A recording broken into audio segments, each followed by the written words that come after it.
Fana before the sunset on the 27th of July 2025 with our distinguished guests. Yes. Afiyet olsun. Brothers. They found all the best scholars that time, famous ones. So ask them to teach my father.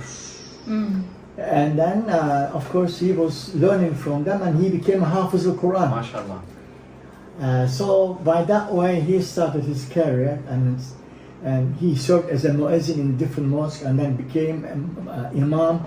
And then joined the committee called Quran Proofreading Committee. There were about 5 people. MashaAllah. So which means Quran Proofreading Committee, anybody, either individually or a company, they like to reprint the copies of Quran.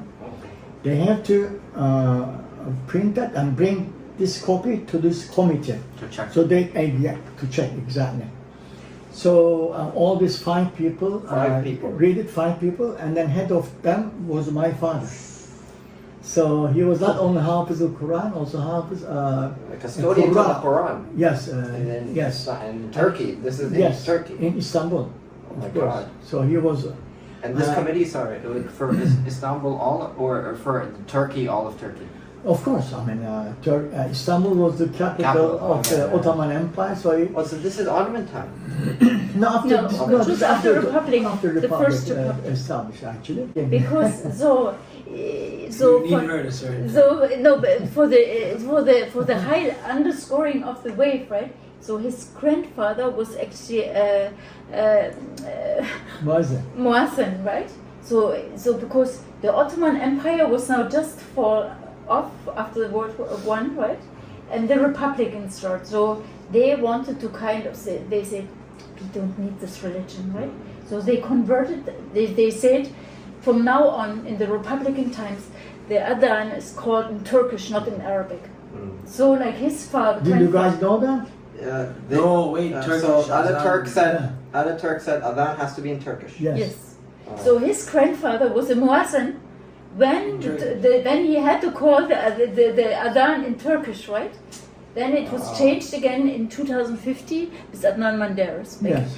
So then his father, the child, from this man, from the Muazzin, he was proofreading when actually the Turkish alphabet was converted from Arabic alphabet into Latin alphabet. So they actually got estranged to their own culture and history, right? So his father was still Quran proofreading, so the written, everything was correct, you know. So like then the alphabet was pulled away. So the grandfather when the Adhan was pulled, the father when the alphabet was pulled. And Faruk is filming the holy cities when the architecture is converting into a different style, you see. So he's making the proof. MashaAllah. So this is like a family legacy. This is very interesting. Isn't it? It is, and it reminds us of our kind of legacy because, and we should, inshallah, meet your kids one day, inshallah, Rakan, and it'll be nice because our great-grandfather was similar, actually, but he was the right-hand man to the Nizam of Hyderabad. So he was the most, he was the head of the military. Your grandfather's... My great-grandfather. The one I know, his father. Scottish, but he's originally... Originally Scottish. I don't know. No, he's not. He's half Scottish. The great-grandfather. Yeah, he's half Scottish. His mother was... they came from a Protestant background in Scotland, and they reverted.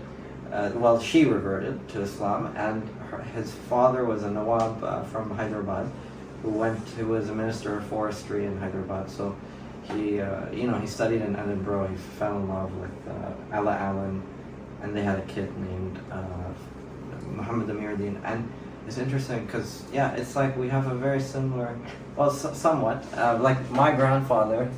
Sort of reminds me of your father. Your father, mashallah, the preservation he had to do at his time is the preservation you're doing in your time. Wow. And since you're a young boy, actually, yes, equal in its own importance, mashallah. Inshallah. Because Wow. that's why I It's a think nice description. Thank reading you. Masjid al-Nabawi is so important, because like how many, like I would have not known if it wasn't for Faruk that the Muwajaha is coming face to face with the Prophet. How important that is actually. And like But you have to explain, maybe they also know, but to clarify why. because the Qibla wall, when we greet the Prophet, the Qibla wall is behind us, right? So we are buried on the side towards Mecca. So When the Muslims, may I interpret, the Muslims when they die, how do they bury? How they are buried? Towards the Kaaba. Their Towards the- head towards the Kaaba. Yeah. Or The their- face, They lie the on the face, side, the face. actually. Oh, the face. On They the like- on the side, Okay. on the right hand side. yeah, I yes. didn't know that actually. Yes. I heard of know- it, but I didn't know the face. Yeah. Exactly. So they have to They bury the face have to go to. And wait, So they lie on the right side. on the right. On the right side, facing the You are facing left on the right side. yes, on the right side, facing Makkah, right?